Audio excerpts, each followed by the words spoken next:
كرة إذا من الجهة اليسرى، أصبحت هنا عنابية. هذه فرصة الواحد صفر، وواحد صفر للعنابي.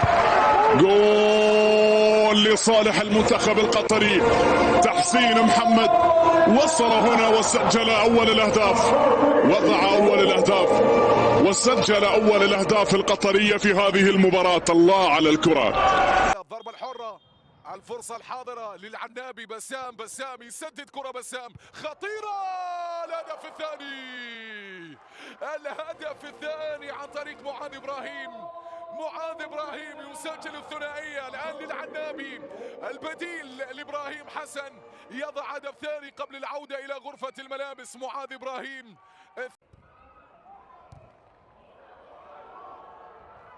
العنابي في هذه الانطلاقة الموجودة ما زالت مستمرة، خطيرة.